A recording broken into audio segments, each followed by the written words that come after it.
बिस्मिल्लाहिर्रहमानिर्रहीम। 10th class आज हम अपना थर्ड चैप्टर स्टार्ट करने जा रहे हैं जो कि है कोऑर्डिनेशन एंड कंट्रोल। बेटा 9th क्लास में आपने इंडिविजुअल लेवल जब पढ़ा था लेवल्स ऑफ ऑर्गेनाइजेशन में, तो वहाँ पे आपने कोऑर्डिनेशन की एक एग्जांपल पढ़ी थी।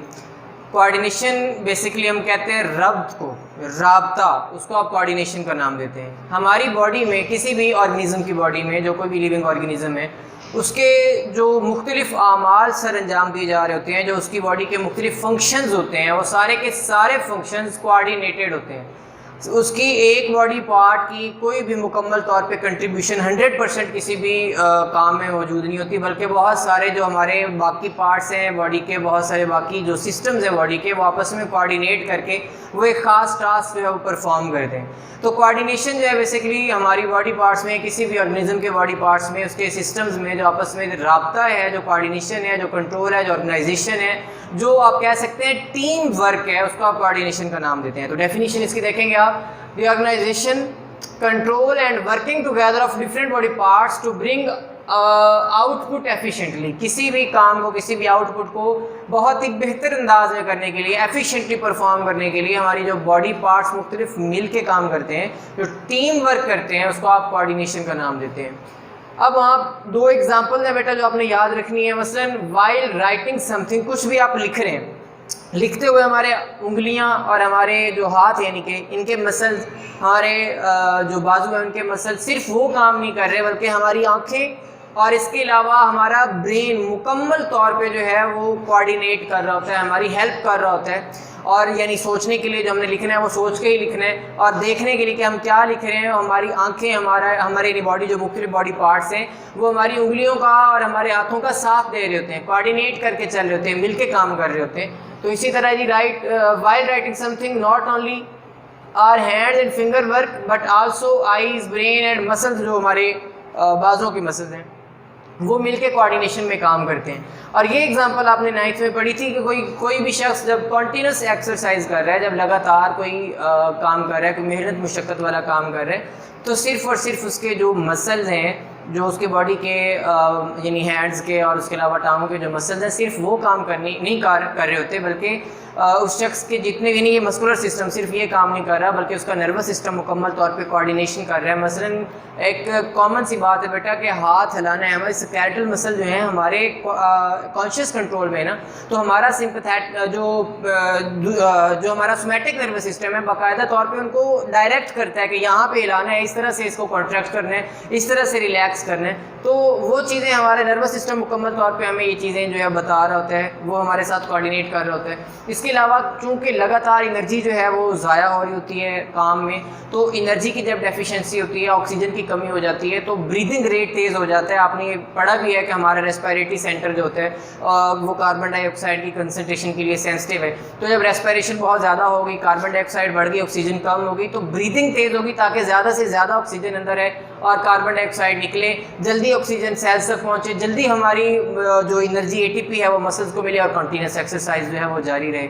तो हमारा नर्वस सिस्टम भी, ये भी नर्वस सिस्टम की कोऑर्डिनेशन की एग्जांपल आ गई। और दूसरा हमारा रेस्पिरेटरी सिस्टम, वो भी साथ इन्वॉल्व है। उसके अलावा सर्कुलेटरी सिस्टम जो है हमारा वो एक्टिवेट किस तरह से होता है, हमारा खून का निज़ाम, दिल जो है वो जब खून पंप कर रहा है तो खून मैक्सिमम फिर पंप किया जाता है, हमारे मसल्स को दिया जाता है, और हमारे डाइजेस्टिव सिस्टम को उसकी सप्लाई कम से कम कर दी जाती है ताकि वहाँ जो एनर्जी ज़ाया होनी है वो ना हो और ज़्यादा से ज़्यादा जो एनर्जी है वो यहाँ मिल सके। तो ये तमाम चीज़ें जो हैं ये अब आम तौर पे कोई शख्स जब लड़ता है, किसी से कोई झगड़ा होता है, कोई फाइट होती है, तो वो शख्स बेटा किस तरह से, यानी उस वक्त उसको लगेगा कि उसके अंदर एक्स्ट्रा तवानाई आ गई है, ज़्यादा एनर्जी आ गई है, उसके मसल ज़्यादा स्ट्रॉन्ग, आँखें फाड़ फाड़ के देखेगा ज़्यादा मजबूती से, यानी कि उसकी बॉडी में जो पार है, उसकी जो बॉडी यानी कि किसी भी काम करने की सलाहियत रखती है, तब वो बढ़ जाती है।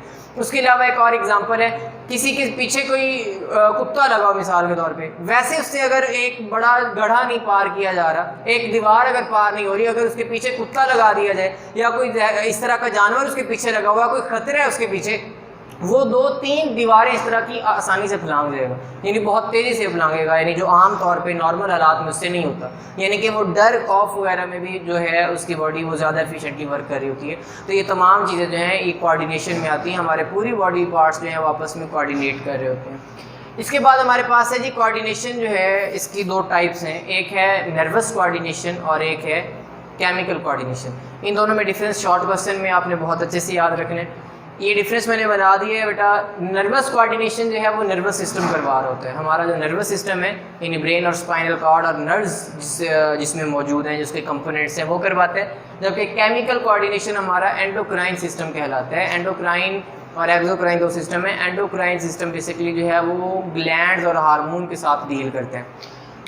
इसमें मैसेंजर न्यूरॉन्स होते हैं, यानी न्यूरॉन मैसेज लेके जाते हैं नर्व इम्पल्स की सूरत में, आपने 8वीं में पढ़ाई। और इसमें हार्मोन्स केमिकल मैसेंजर होते हैं, हार्मोन्स के ज़रिए से मैसेज जाते हैं। ब्रेन और स्पाइनल कॉर्ड कोऑर्डिनेटर के तौर पे एक्ट करते हैं। अगला टॉपिक आपने यही पढ़ना है। आज हम जस्ट इंट्रोडक्शन इसका देखेंगे, कोऑर्डिनेशन और कंट्रोल का। उसमें आपने पढ़ना है स्टिमुलाई होता है, रिसेप्टर होते हैं, कोऑर्डिनेटर इफेक्टर वगैरह। कोऑर्डिनेटर हमारा स्पाइनल कॉर्ड और ब्रेन होता है जो नर्वस कोऑर्डिनेशन है। जबकि जो केमिकल कोऑर्डिनेशन है इसमें ग्लैंड पहले मैं बता चुका हूँ, कोई भी ऐसा सेल, कोई ऐसा टिश्यू या ऑर्गन है जो कोई ख़ास सीक्रेशन खारिज करता है, उसको आप ग्लैंड बोलते हैं। तो ग्लैंड जो है वो कोऑर्डिनेटर होते हैं केमिकल कोऑर्डिनेशन में, और ब्रेन और स्पाइनल कॉर्ड कोऑर्डिनेटर है नर्वस कोऑर्डिनेशन में। अब जो रिस्पॉन्स या जो इफ़ेक्ट्स नर्वस कोऑर्डिनेशन शो करती है बहुत फास्ट, क्विक और शॉर्ट टर्म होते हैं, तेज़ होते हैं, लेकिन थोड़े अरसा रहने के लिए होते हैं। मसलन किसी गर्म चीज़ को हाथ लग के फ़ौरन पीछे हटा देना, यानी कि क्विक था लेकिन शॉर्ट टर्म है, यानी ज़्यादा देर नहीं रहता। जबकि जो ये केमिकल कोऑर्डिनेशन है ये स्लो ज़रूर होती है लेकिन लॉन्ग लास्टिंग इफ़ेक्ट्स होते हैं। इसकी सबसे बेहतरीन एग्जांपल जो है, जो आपको सही से समझ आ सकती है, वो सोमैटोट्रॉफिक हार्मोन है, यानी जो ग्रोथ हार्मोन होता है। फीमेल में तकरीबन 18 साल तक और मेल में 22 साल तक वो काम करता है, लेकिन जो उसका इफेक्ट है वो लॉन्ग लास्टिंग है, पूरी ज़िंदगी नहीं उसी तरह से रहना है। ऐसे तो नहीं होता कि हार्मोन काम कर रहा है, कद जो है वो 6 फीट हो गया और फिर जब हार्मोन ने काम करना छोड़ दिया उसके बाद वो 6 फुट से 5 फुट पे आ गया, 4 फुट पे हो गया, ऐसा कुछ नहीं होगा। यानी कि वो लॉन्ग लास्टिंग होगा लेकिन स्लो प्रोसेस होगा। तो स्लो होते हैं और लॉन्ग लास्टिंग इफेक्ट्स होते हैं इसके।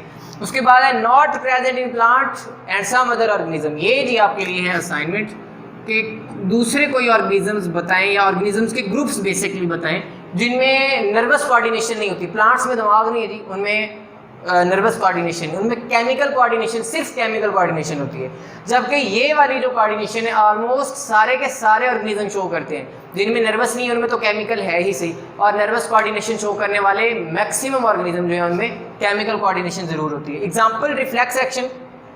रिफ्लेक्स एक्शन आपने पढ़ा हुआ है, वो जो इमीडिएट और इनवॉलंटरी रिस्पॉन्स होता है, फौरी और गैर शऊरी रद्द-ए-अमल। मसलन गर्म चीज़ को हाथ लग के वापस फौरी हटाना, किसी नोकीली चीज़ को यानी कि नीडल वगैरह से उंगली टच हो गई या कोई चीज़ लग गई है तो फ़ौरन उसको पीछे खींचना, तेज़ रोशनी आँख में पड़ी है तो आँखें ब्लिंक कर जाना, इस तरह की जो है ये रिफ्लेक्स एक्शन, ये हमारा नर्वस कोऑर्डिनेशन की एग्जांपल है। और यहाँ पे है जी control of sugar level through insulin है ग्लूकागोन हार्मोन। हमारा बॉडी का, हमारे ब्लड का जो शुगर लेवल है उसको 2 हार्मोन कंट्रोल कर रहे होते हैं। एक इंसुलिन जो शुगर लेवल को डिक्लाइन करता है, कम करता है, और एक ग्लूकागोन जो उसको एलिवेट करता है, उसको मज़ीद बढ़ाता है। इंसुलिन और ग्लूकागोन दोनों मिलके कोऑर्डिनेट करके इसके शुगर लेवल को कंट्रोल कर रहे होते हैं। तो ये दोनों हार्मोन है, प्रोटीनिशियस नेचर के हार्मोन है, और ये दोनों जो है उसको कंट्रोल करते हैं। और इनका जो ग्लैंड है वो पेंक्रियाज है, पेंक्रियाज खारिज करता है। पेंक्रियाज में 2 किस्म के सेल्स होते हैं, अल्फ़ा और beta cell. Alpha cell glucagon निकालते हैं और जो बीटा सेल्स होते हैं वो इंसुलिन खारिज कर रहे होते हैं, और दोनों मिलके कोऑर्डिनेशन में उसको कंट्रोल कर रहे हैं। यानी कि ये केमिकल कोऑर्डिनेशन की एग्जांपल है और ये हमारे पास नर्वस कोऑर्डिनेशन की एग्जांपल है। बेटा ये कंप्लीट आप लोगों ने याद रखना है। और इसके अलावा कल इंशाल्लाह, ये इंट्रोडक्शन हो गया, कल इंशाल्लाह जो हमारे कंपोनेंट्स हैं कोऑर्डिनेटेड एक्शन के वो हम स्टडी करेंगे, इंशाल्लाह वो कंप्लीट हो जाएंगे। अल्लाह।